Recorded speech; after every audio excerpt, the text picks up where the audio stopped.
Thank you very much. Today, I want you to open your mind. Open your mind to the possibility that one day we will make contact with an intelligent civilization in outer space that could be thousands, millions of years ahead of us in technology. We are talking about satellites in orbit, the Kepler, the Corot, new efforts to identify Earth-like twins in outer space. We will have an existential shock looking at the night sky, realizing that here, there are twins of the Earth. This is my next book, Physics of the Future, where I talk about the year 2100. Let me make a prediction, and that is sometime by mid-century, we might make contact with an intelligent civilization in outer space. Now, why do I say this? Because even as we speak, the Kepler satellite, the Corot satellite are identifying hundreds of exoplanets in outer space, 500 identified so far. The first Earth-like twins are now being identified. Perhaps they have liquid oceans. Perhaps they have organic chemicals. Perhaps they have amino acids. Perhaps they may even have life. This is one of the goals of scientists looking for signs of life in outer space. But then the question is, if we find microbial life in space, that is not very interesting. But the SETI project has gotten an infusion of funds. They can now analyze 1,000 times more stars than before. And the SETI project wants to eavesdrop on intelligent conversations in space. I'm a physicist. When we physicists look for alien civilizations, we don't look for little green men. We look for energy consumption. We look for type 1, type 2, and type 3 civilizations. A type 1 civilization has the power of an entire planet. They control the weather. They mine the oceans. They control volcanoes. They control earthquakes. Buck Rogers, Flash Gordon would be an example of a type 1 civilization, a planetary civilization in space. A type 2 civilization in space controls the output of a star. They play with stars. They are immortal. Nothing known to science can destroy a type 2 civilization. Ice ages can be modified. Meteors, comets can be deflected. Even the death of their sun is not a problem. They can either move their planet, reignite their star, or simply find a new star in space. This is a type 2 civilization. A typical example of a type 2 civilization comes from science fiction. The Federation of Planets, Star Trek, would be based on a typical type 2 civilization. And then we have type 3. A type 3 civilization is galactic. They control the energy output of an entire star. For me, this is very interesting because a type 3 civilization would be able to control the Planck energy. The Planck energy is the energy at which space becomes unstable. Space begins to boil at the Planck energy. The Planck energy is a quadrillion times higher than the Large Hadron Collider, and gateways, perhaps, wormholes, doorways, portals Perhaps to other dimensions begin to open up for a type 3 civilization. So we have type 1, which is planetary, type 2, which is stellar, and type 3, which is galactic. But one day, I was speaking in London, and a little boy comes up to me, 10 years of age. A little boy comes up to me and he says, "Professor, you're wrong. There's type 4. So I look down at this little boy, this pest, and I tell him, "Shut up, kid. Why don't you go play in traffic? There's a nice intersection over there." And he kept nagging me, and he says, "Professor, you're wrong. There's type 4. And I said, "Look, kid, we have planets, stars, and galaxies. That's it. There's nothing else. These are the only platforms for advanced civilizations." And the little boy kept saying, "No, you're wrong. There's type 4, the power of the continuum." Now, for you Star Trek fans, you know that the power of the continuum is the Q. There is something beyond galactic, and that is dark energy. There is an energy source beyond the galaxy itself, making up 73% of the entire universe, dark energy. And then the question is, if we start to explore outer space and look for advanced civilizations, why don't they talk to us? Why don't they land here in Saudi Arabia and say, "We come in peace"? Well, my attitude is, if you walk down a country road and you see an anthill, do you go down to the ants and say, "I bring you trinkets, I bring you beads, I give you nuclear energy, take me to your leader"?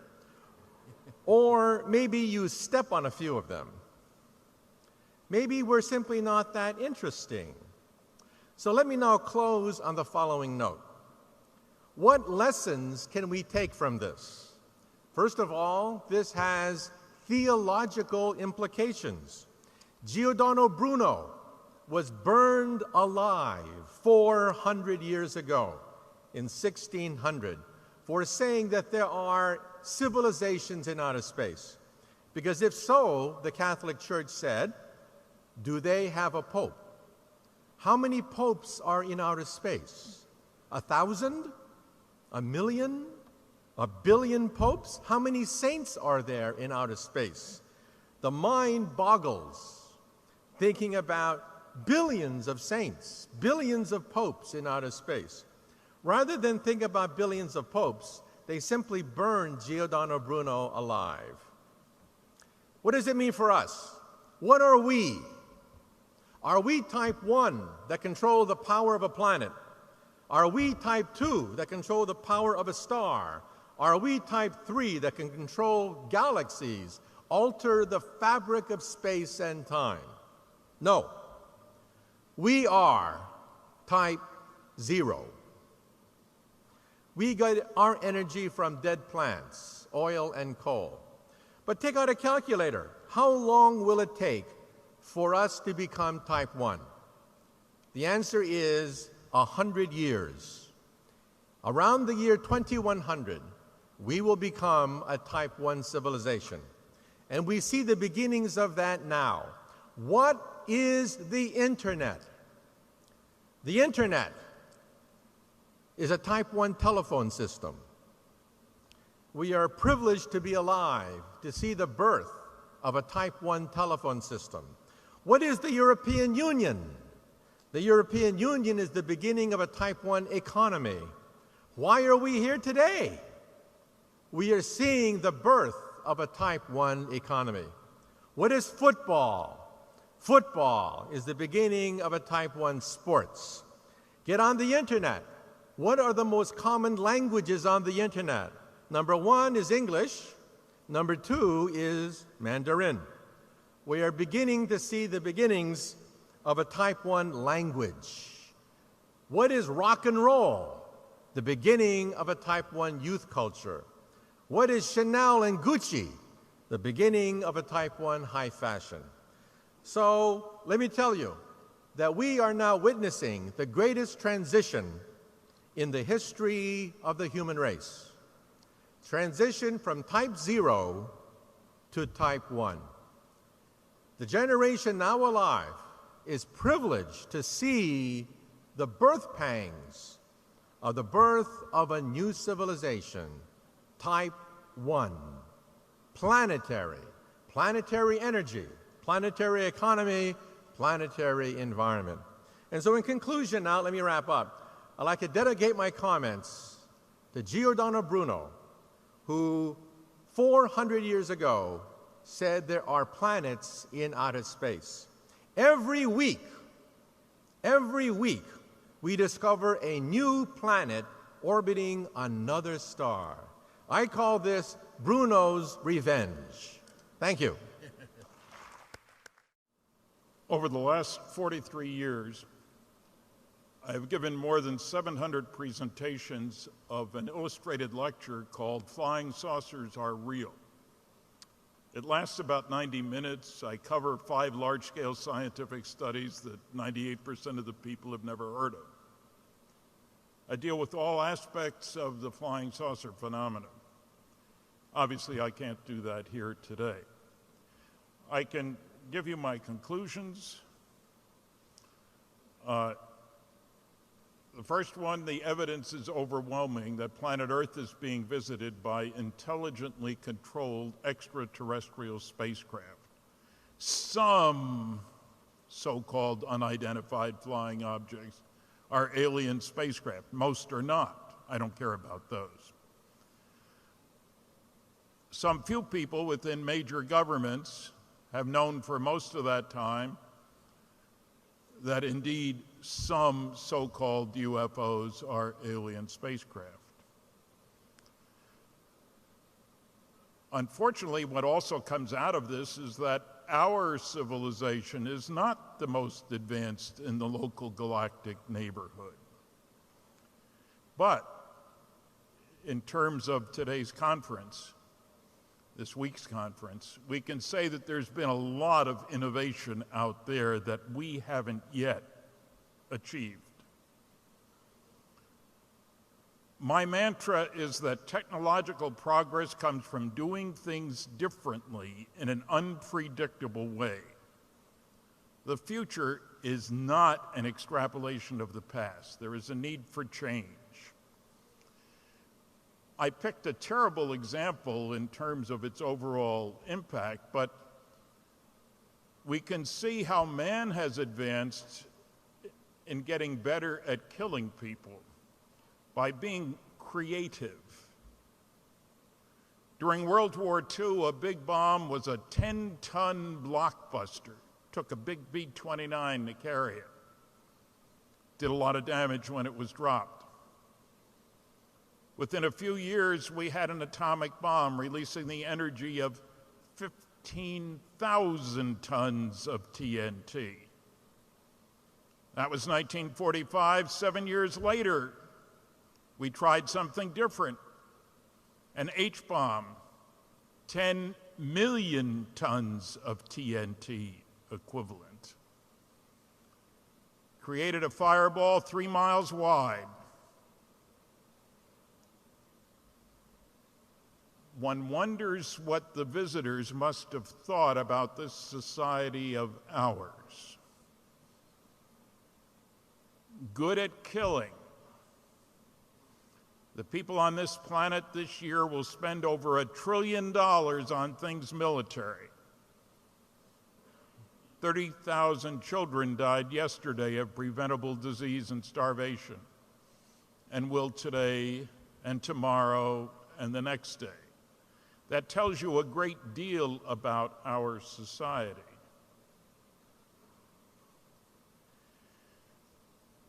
You don't have to look far to see how progress comes from doing things differently.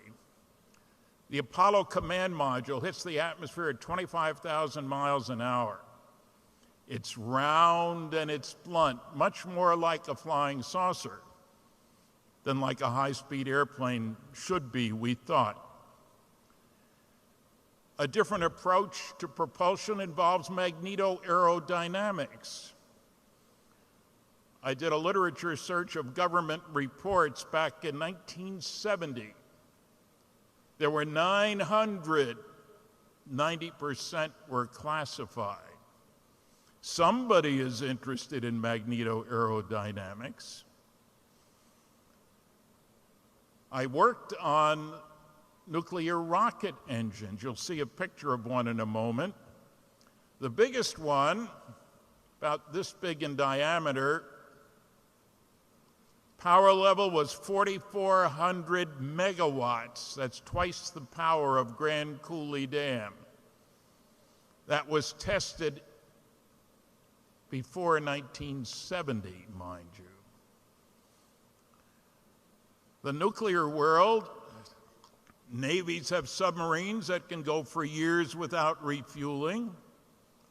A nuclear-powered aircraft carrier can go for 18 years without refueling. Now, I worked on fusion rockets.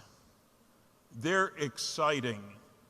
You can kick particles out the back end that have 10 million times as much energy per particle as you can get in a conventional chemical rocket.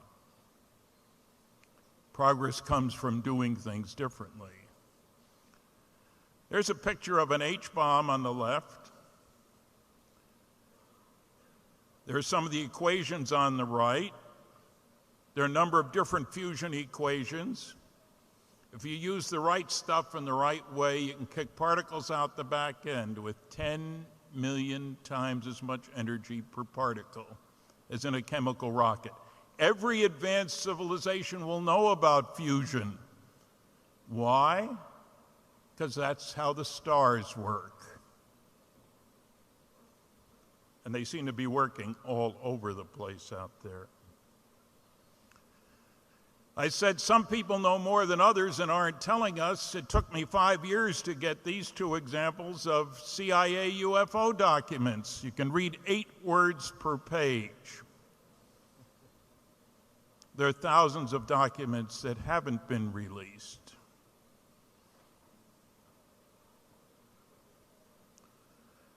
In the upper left, the nuclear-powered carrier, 18 years without refueling. On the right, 2 nuclear-powered submarines. Man is already harnessing the nucleus. Somebody a little more advanced than we are, say 100,000 years, is going to go way beyond that.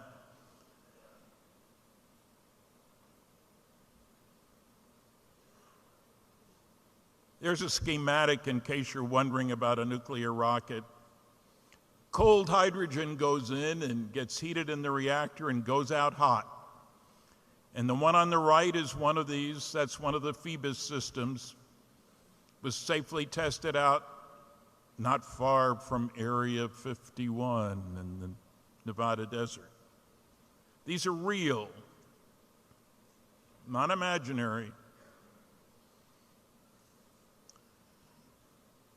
There is a lot of material out there. There's a lot of scientific material. There's a lot of junk out there about UFOs. Do look at the scientific material. There's a great deal to be learned. And let me give you one little thought. The most likely place that some of our visitors are originating from, one of 2 stars that are only 39 light years from here. That's just down the street. But these 2 sun-like stars are only 1/8 of a light year apart. They're 30 times closer to each other than the sun is to the next star over. They're 1 billion years older than the sun. They have had plenty of time and plenty of incentive to develop means for travel between the stars. And even if they're only 500 years ahead of us, think what wondrous technology they will have. Why don't they talk to us? I don't talk to the squirrels in my backyard. Thank you very much for listening.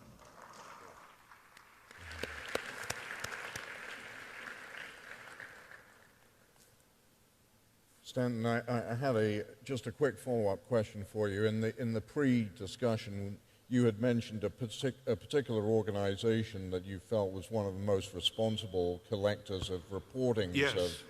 What is that organization? There is an organization called the Mutual UFO Network. It's headquartered in Colorado in the United States. It's been around for 41 years, has an annual symposium with papers by scientists. Last month, they posted something like 500 reports of UFO sightings. Not 500, and that's a tiny percentage of all those that have occurred.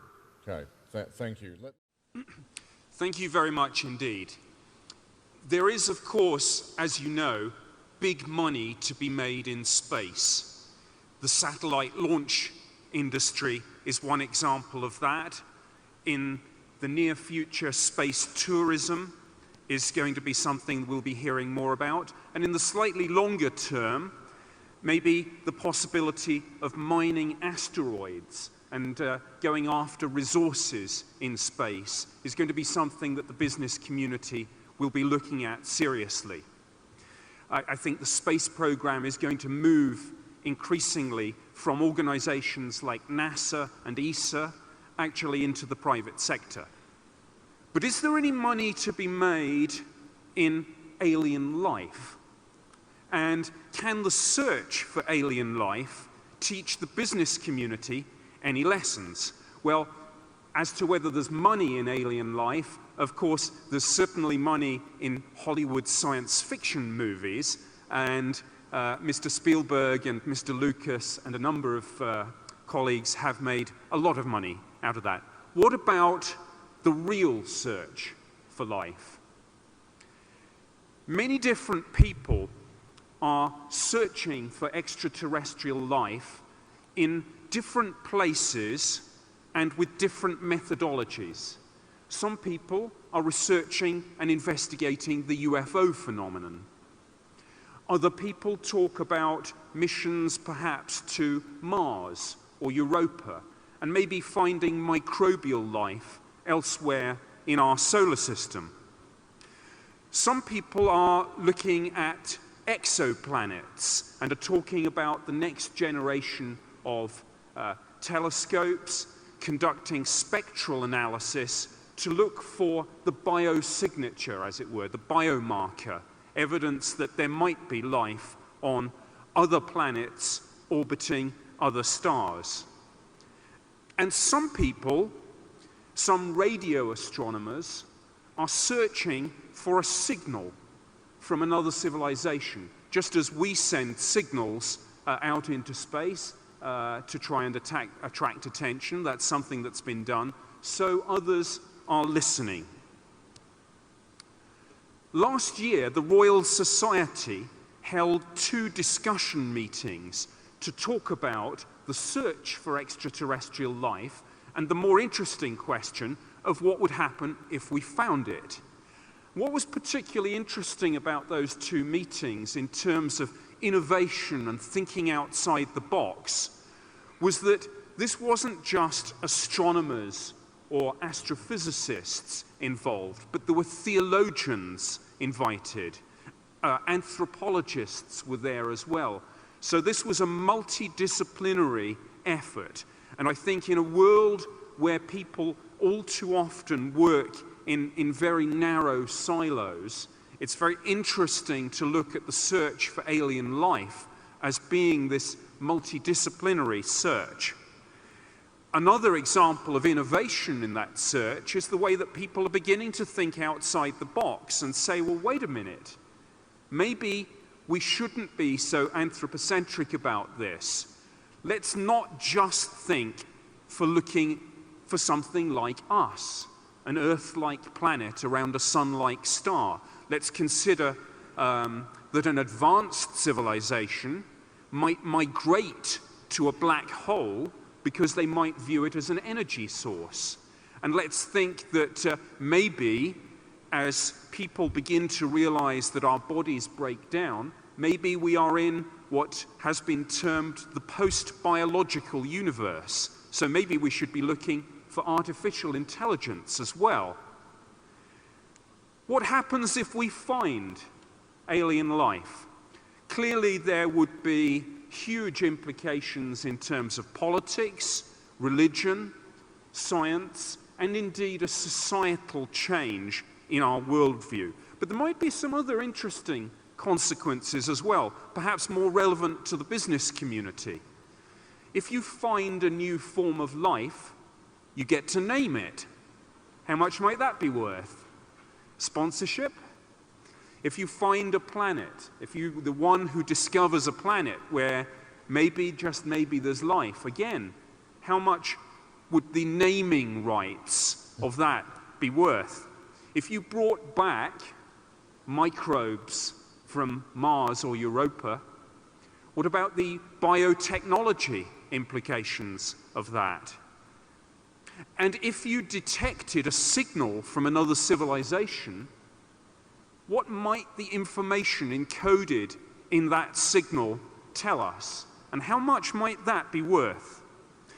So in summary, I think of these different strategies going on to search for extraterrestrial life as being, as it were, a new space race that might have something to teach the business community in terms of competition, because all these different strategies are going on in parallel, but like any race, somebody's going to win it.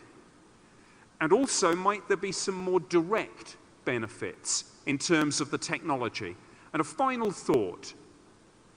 For those of you who are perhaps skeptical about the existence of extraterrestrial life, think of it in terms of a phrase from the business community that you will all be familiar with.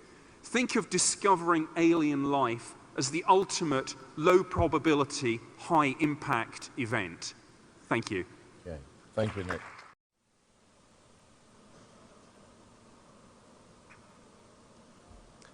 In the name of Allah, our Creator, the Creator of the universe and of everything that's in it, I greet you all in our Islamic way. Assalamu alaikum wa rahmatullahi wa barakatuh. May Allah's peace, mercy, and blessings be with you all. Competitiveness is a great motivation to man, but keeping it in its material framework can be very damaging to man.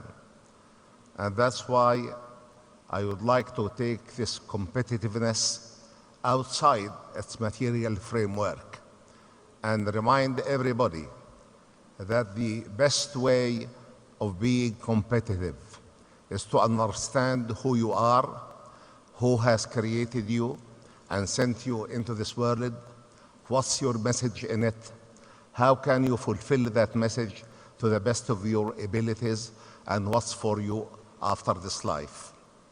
Such basic questions cannot be correctly addressed by man, and hence the need for divine guidance. The only form of divine guidance that has been kept intact in exactly the same language of revelation is the Quran. And today I would like to address a very critical scientific issue that is covered by 5 verses in the Quran to testify to the divine purity of this noble book and to invite everybody to read it, even in translation, although we know that translations cannot do justice to the nobility of the Quran and the beauty of the Quran as expressed in the Arabic language. The area of creation, destruction, and recreation of the universe is one of the critical areas that's facing man. The Quran spells this issue out in only 5 verses that have been proved to be scientifically very precisely correct. In Surah Al-Dhariyat we read, وَالسَّمَاءَ بَنَيْنَاهَا بِأَيْدٍ وَإِنَّا لَمُوسِعُونَ. Verily, the firmament we have built with might, and verily we are currently expanding it. The expansion of the universe was discovered at the beginning of the 20th century and was confirmed towards the middle of the 20th century, and it became one of the realities of our time. If we go back by this expansion against time, we find that this universe would coalesce into a singularity, a single entity. And this single entity has been discussed by many scholars of our time.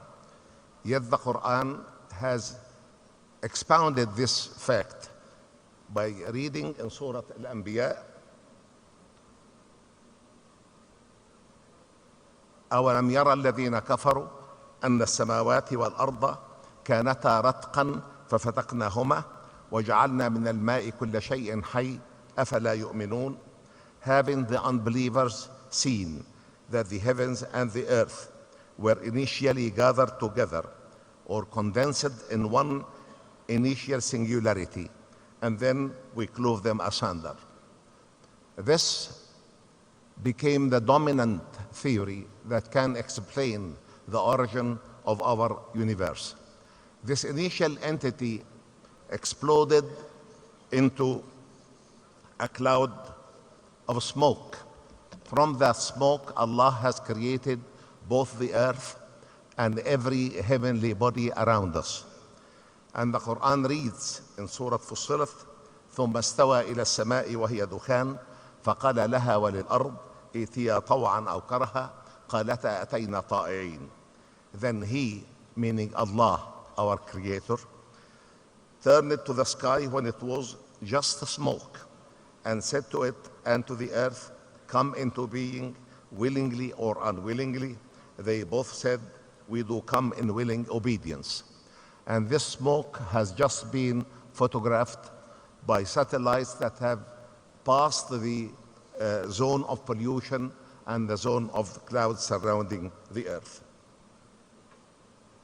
The Big Bang theory is the most widely accepted theory to explain the origin of the universe, and areas of creation, annihilation, and resurrection cannot be finally decided by man, and that's why we can take these cosmic verses to substantiate one of the main theories that are available, and in this way we are supporting science with the Quran, not vice versa. The expansion of the universe cannot go to an unlimited time. This expansion is slowing down at the current time, and the temperature of the universe is cooling down, and hence it has been generally accepted that the expansion will come to a big halt, and then gravity will collect that universe into an initial singularity similar to the one from which it was created. And this is called the Big Crunch theory, and we read in the glorious Quran in Surah Al-Anbiya as well, يوم نطوي السماء كطي السجل للكتب كما بدأنا أول خلق نعيده وعدا علينا إنا كنا فاعلين. The day will come when we roll up the heaven in the same way a scroll rolls up its writings or its books. As we started the first creation, we repeat it in exactly the same manner. A promise upon us we have undertaken, verily we were to fulfill. And from the Quran we can substantiate these two basic theories, the Big Bang theory for the creation of the universe and the Big Crunch theory that speaks about the termination of our existence. To this point, nobody, scientist or non-scientist, can tell us what will happen after that.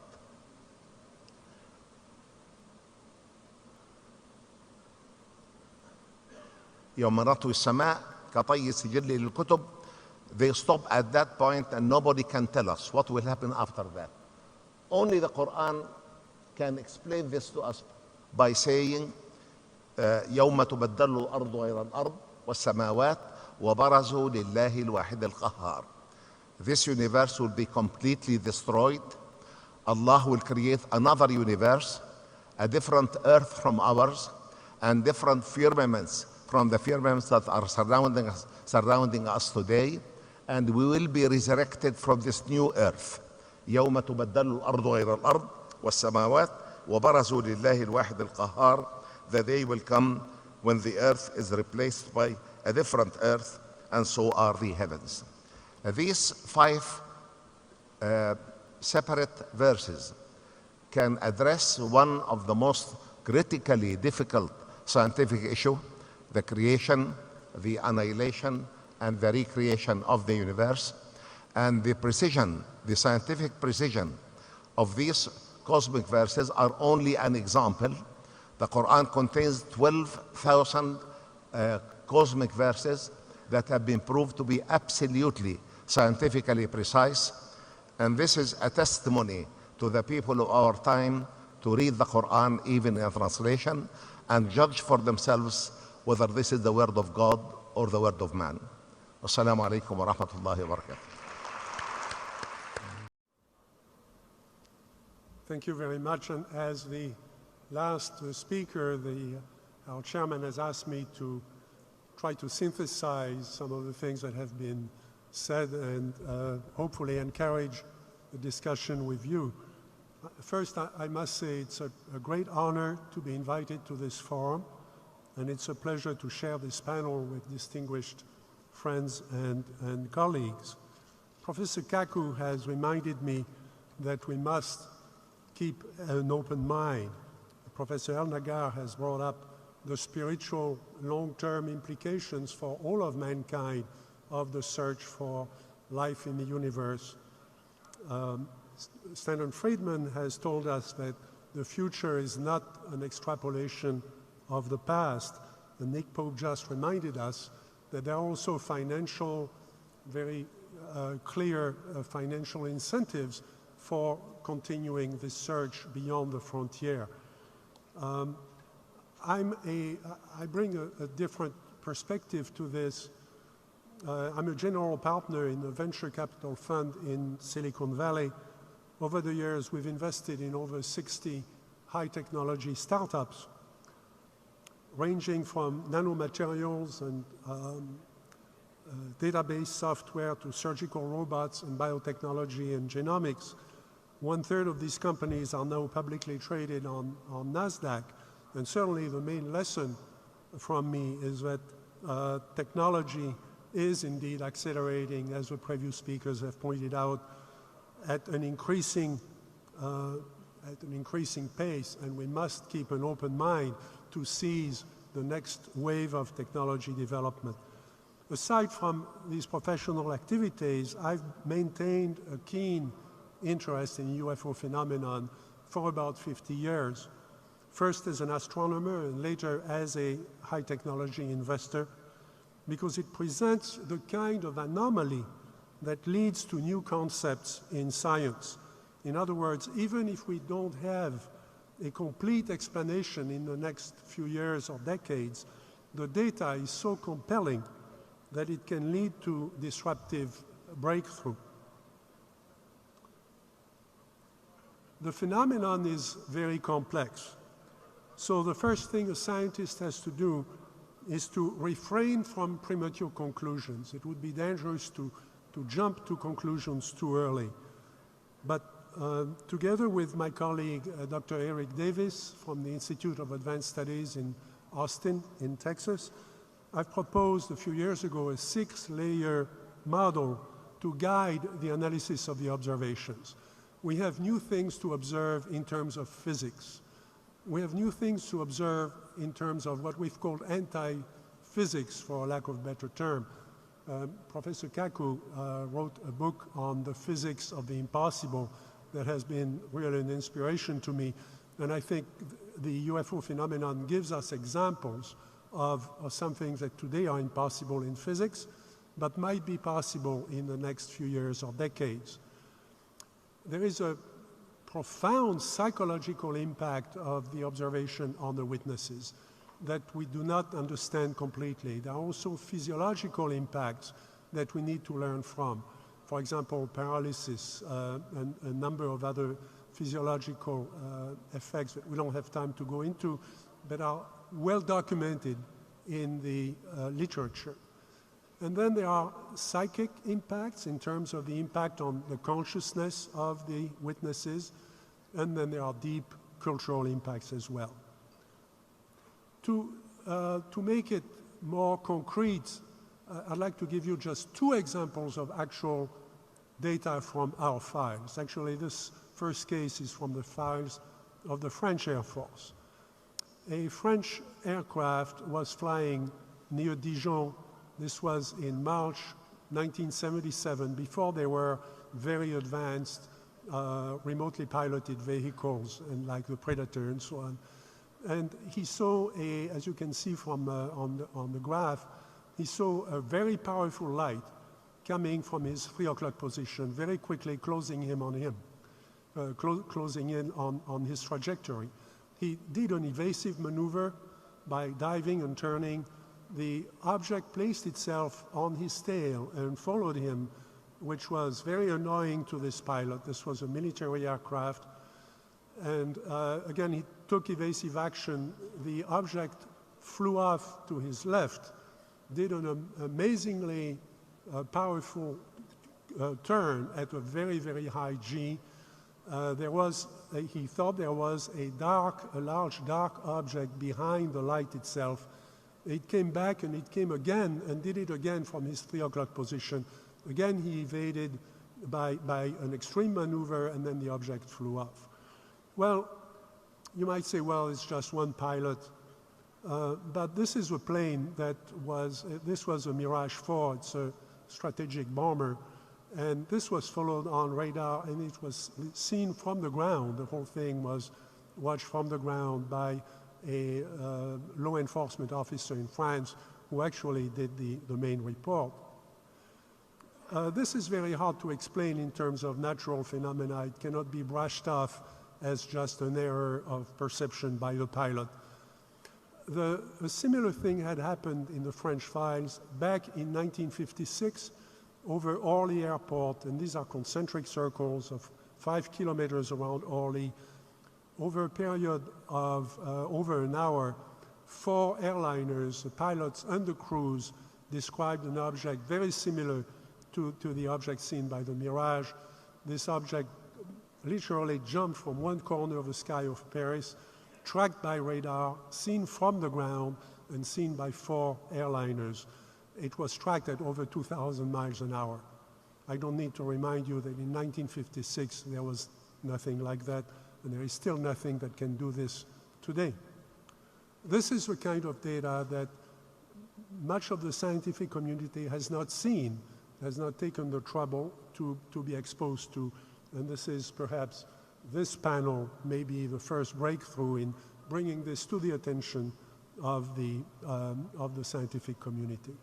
The phenomenon is very robust. I'm not going to bore you with statistics, but when you do statistical data, analysis of databases, and we have today 11 detailed databases from global cases that I've been tracking and analyzing, you find extraordinary similarities in the time of day, the duration, the type of light, and so on.